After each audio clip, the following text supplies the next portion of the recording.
Hey, what's up guys? It's Tasty Meat Chunks here, and today we're going to be talking about support. Now there's a lot of things I want to get on here, but the reason I'm making this video is because this season is heavily support dominated. This means that support players are absolutely carrying games, but also throwing them. I want to make sure that you, my viewers, are always carrying these games. So I'm going to tell you how to maximize your value on support so that you get that delicious support diff from the enemy team every single time you win, so that you don't have to listen to your Spider-Man cry about the fact that you didn't heal him through 15 walls, that you minimize the amount of times you get flamed, and at least when it happens, you'll know that you actually genuinely are not the problem because you're using these tips. The first thing about support is which character we pick. This meta is very defensive ult focused, which means that for the most part, if your team doesn't have at least one defensive ultimate, specifically things like Invisible Woman, Cloak and Dagger, Luna Snow, or Mantis, you're probably cooked. This is because these ultimates have the ability to shut down almost every single other ultimate in the game. So to avoid playing them is to avoid winning games that you know you could have. The next thing we need to think about on this screen is which character maximizes the value of my teammates. Do we have a Punisher or a Bucky? Then we should have a Rocket Raccoon, unless they're buns.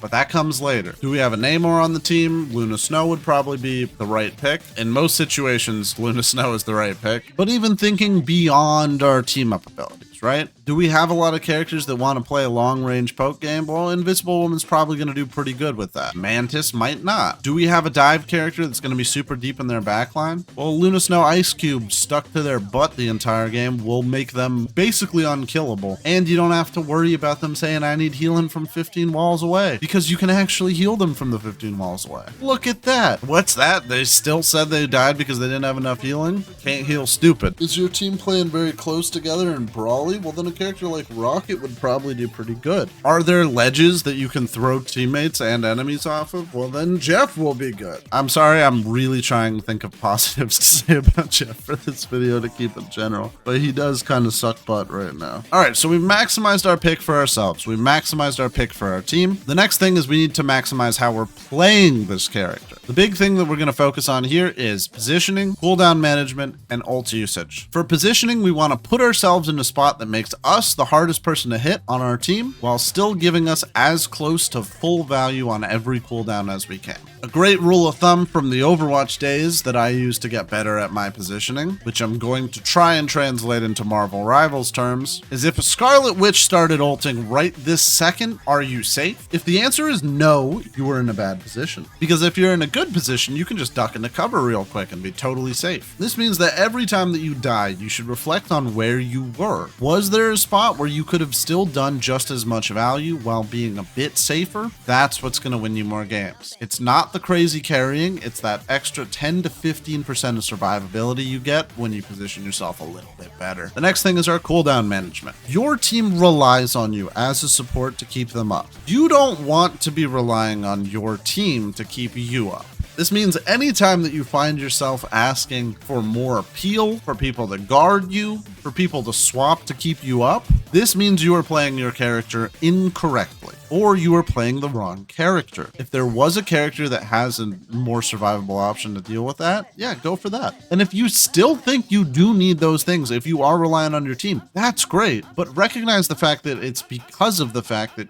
you are not hitting what you need to in order to win. If you're playing Luna Snow struggling into a Spider-Man, maybe we got to practice our snowballs a bit more. Counterpoint, if we're struggling into a Spider-Man on Adam Warlock, maybe we shouldn't be on Adam Warlock. Cooldown management, that's the name of the game. We want to make sure that we have our defensive abilities up when we need them. Otherwise, we are relying on our team to keep us alive instead of using those to keep ourselves up. Your abilities that heal you, the priority should be on yourself, because if a teammate is in a situation where they actually desperately need those abilities, but you already know there are problem characters that will be focusing you later in that fight, using that cooldown to keep your teammate alive is telling an attentive and smart player to immediately go for you because you no longer have that ability. Same thing goes for ultimates. When you panic ult, you are screwing your team over. This goes for any character. This goes for Rockets popping their ult while their entire team is hitting a Doctor Strange CC. This goes for the support backline that pops both their ults at the same time, burning all their defensive options in one team fight. This goes for the last up Luna Snow popping their ult when there is no chance in hell that there will be another team fight on that point, excluding if it was in overtime. You know, there's exceptions to all these rules, but you know what I mean. When you burn your ult when you don't need to, or burn your ult when it can't get value, we are not maximizing value. So we are making our team lose. I don't care if your DPS are ulting nothing the whole game. If you fuck up your defensive ult, you are also doing nothing. You should be focusing on your plays, not theirs. And don't worry, the same hard pills to swallow will be in their respective videos too. So manage those cooldowns better, and more importantly, save those cooldowns for when there is a dangerous person on the other team. I don't want to see your tank dying and you're on Invisible Woman watching as a Wolverine yanks them into the backline because you forgot to save your pull. I don't want to see a teammate die and it's because of the fact that you didn't put your rocket respawn beacon close enough to the point or forgot to put it down. I don't want to see another Adam Warlock give a Bucky player a clip. These are surefire ways to sell games and not help your team. So don't do it that way and you will start winning more games. Now this is going to sound very counterintuitive with all the tips I just said, but the next one is I want you to play more selfishly. A selfish support is an alive support, and alive support gets more value than a dead support.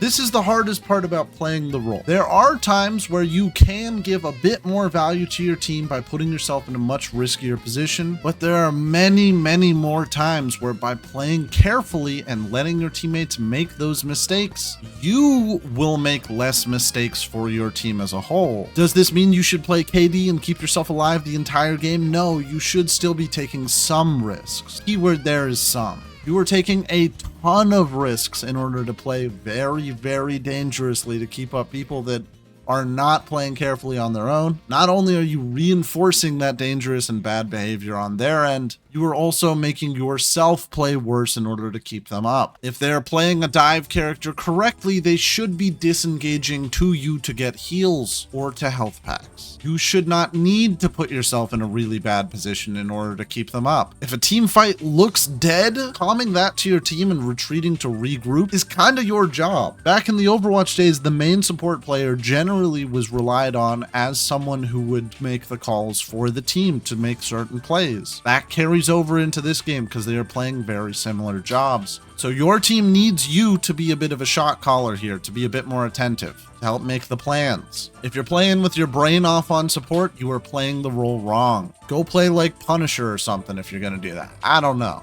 Your goal is to be a bit of the bird's eye view for your team, making sure that you know everything that's going down before it happens.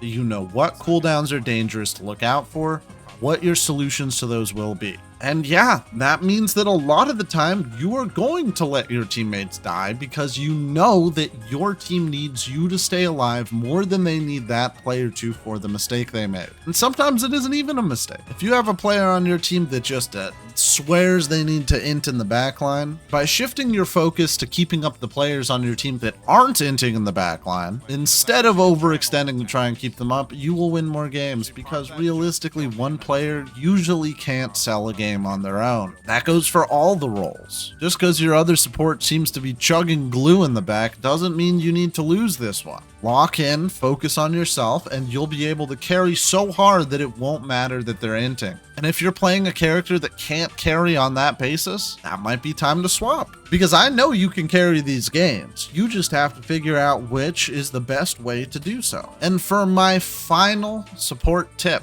don't just play support. Don't just play one character. This is an open queue game, which means to be a good support player, sometimes you're going to need to also be a good DPS player or a good tank. If you only know how to play support, you're rolling the dice basically that your team will never have more than 2 or 3 support players in the same lobby. Because if you don't know how to play other characters, you're limiting yourself to being only able to play one role. And there will be times where you have a DPS that's selling that is actually a support player. Because of the fact you won't swap with them to DPS or you won't swap with them to tank, you're going to lose that game. Something that I've noticed in this game is that players who play with a coordinated stack do the best, but the people that do the second best are the people that are flexible. The more flexible and introspective you are, and this goes for anyone, the more games you win. And if you don't know where to start for those other roles, boy, do I have good news for you about what the next couple videos are going to be. So now you know how to carry games on support, and hopefully you know what to focus on that isn't just numbers, because those numbers are not what's going to win or lose you the game. This is Tasty Meat Chunks signing out, and have a good Monday.